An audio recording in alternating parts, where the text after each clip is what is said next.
राज्यसभा का चुनाव हुआ, क्या देखते हैं आप? दलों में भी लोकतंत्र खत्म हो गया है और इसीलिए शायद ये छोटे दल भी अपने लोगों को संभाल नहीं पा रहे हैं। इसमें किसी की गलती नहीं है। जिन जिन दलों के लोग टूट करके मतदान किए हैं, ये उन दलों की गलती है। अब आत्मा की आवाज पर वोट निकला क्योंकि भारतीय जनता पार्टी को लोग पसंद करते हैं। भारतीय जनता पार्टी ने राम मंदिर का निर्माण किया, भारतीय जनता पार्टी ने इस देश की तुष्टीकरण की राजनीति को समाप्त किया और भी अच्छी योजनाएं लेकर के आए हैं, तो वो लोग तो मौका तलाशते हैं। तो सब चाहते हैं हम ऐसी पार्टी के साथ रहें जिसमें हम सुरक्षित रहें। देख रहे हैं जहाज डूब रही है और जहाज डूब नहीं रही है, छोटी छोटी जहाज जो प्रांतों में टहले उनको भी डूब हो रही है। तो सबको मौका मिल रहा है, वो जा रहा है। अरविंद केजरीवाल है कि जिस तरीके से अखिलेश यादव पीडीए की बात करते थे, अपर कास्ट के जितने भी विधायक थे उन लोगों ने उनके विरोध में जाके वोट दिया उनके दल के। अब ये उनका विषय है, लेकिन कहीं न कहीं अंतरात्मा की आवाज यही दिखाई पड़ रही है कि भारतीय जनता पार्टी अच्छा काम कर रही है। आज हर लोग भारतीय जनता पार्टी में आना चाहते हैं। वो विधायक थे, उनको मौका मिला, उन्होंने वोट दिया, भारतीय जनता पार्टी में एंट्री हो गई उनकी। अखिलेश यादव ने कहा है कि ये पैकेज दे करके वोट दिलाया गया है। कुछ लोग को सुरक्षा का, कुछ लोग को टिकट, कुछ लोग को पैकेज दिया गया है संजय सेठ की तरफ से।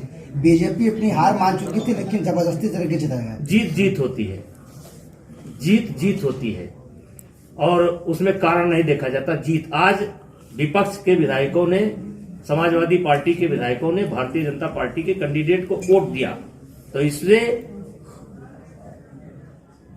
ये बात साबित होती है कि उनके कार्य व्यवहार से और उनके दल से लोग संतुष्ट नहीं थे और उन्होंने वोट किया। जिस तरीके से लगातार कांग्रेस के विधायक पार्टी छोड़कर बीजेपी के संपर्क में आ रहे हैं, किस तरीके से सियासी इस्तीफे की मांग की गई है, उनके सीएम के इस्तीफे की मांग की गई है पूरे देश में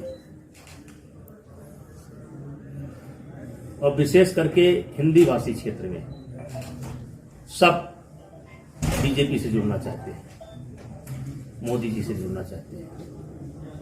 वो अपने भविष्य को लेकर के सब मोदी जी से जुड़ना चाहते हैं और मोदी जी के कामकाज से संतुष्ट हैं। और अब जैसे राहुल जी हैं, आज भी उनसे मुलाकात संभव नहीं है।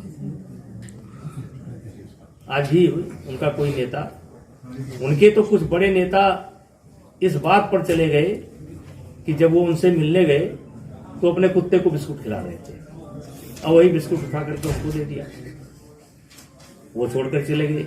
आज एक प्रदेश के मुख्यमंत्री सभी दलितों, पिछड़ों और अल्पसंख्यकों की राजनीति करते हैं मुखर होते, अगड़ों की बात करने से डरते क्यों? ये तो मानेंगे आपकी गरीबी अभी है और सबसे ज्यादा गरीबी दलित में है, पिछड़ों में है। इस बात को तो इनकार कर नहीं सकते आप। अगड़े भी हैं, अगड़े सांसद हम भी हैं, तमाम मंत्री हैं, राजनाथ सिंह जी हैं, यहाँ मुख्यमंत्री हैं, आदित्यनाथ जी हैं। तो ऐसा कहाँ है कि अगड़ों की कोई इच्छा हो रही है? लेकिन ये तो मानेंगे कि दलित आज भी अंतिम पायदान पर है, पिछड़े आज अंतिम पायदान पर हैं। तो अगर उनकी बात कोई करता है तो अच्छा करता है। जिस तरीके से इंडिया गठबंधन में की बात थी, क्या लगता है अब इंडिया गठबंधन की क्या स्थिति रह गई है? देखिए, आप लोग पहले भी मेरा ले चुके हैं। मैंने पहले भी कहा था कि जिस दिन ये संयोजक डिक्लेयर कर दे और उसके बाद अब देखिए क्या हुआ। तो मैंने कहा था ये सिरे नहीं चढ़ेगा और वही हुआ।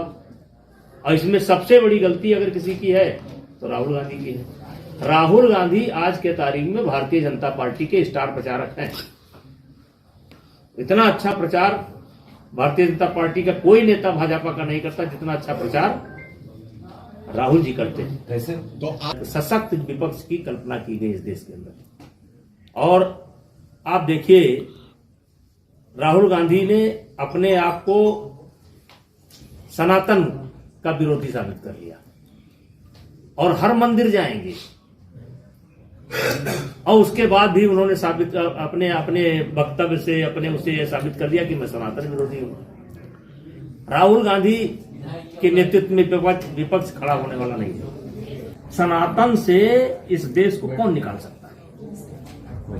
यह माना जाता है कि संसार की उत्पत्ति ब्रह्मा जी से हुई, कोई माने या न माने। फिर सतयुग की बात आती है, फिर त्रेता की बात आती है, त्रेता में राम पैदा हुए, द्वापर में कृष्ण पैदा हुए, फिर शिव की बात आती है। तो इतना गहराई से एक एक दिल में जमा हुआ है। सनातन को तो बौद्ध धर्म नहीं समाप्त कर पाया, तमाम धर्म बने नहीं समाप्त कर पाए, सनातन आज भी वहीं रुका हुआ है। अब आपने अपने आप को साबित कर लिया सनातन विरोध। तो भैया ये आपकी इटली में राजनीति चल सकती है, हिंदुस्तान में नहीं चल सकती है। सनातनियों को गाली देकर के आप इस देश में राजनीति नहीं कर सकते। और मंदिर जाएंगे भी और सनातन का विरोध करेंगे, राम सेतु का विरोध करेंगे, राम जन्मभूमि का विरोध करेंगे। ताला खुद खुलवाए, शिलान्यास खुद किया, पीछे भाग गए, अब विरोध भी करने लगे। अब दर्शन करने भी आएंगे, पक्का आएंगे। उस दिन आ जाते तो क्या दिक्कत थी उनको? जब उनको निमंत्रण मिला था तो आ जाते, क्या दिक्कत थी उनको?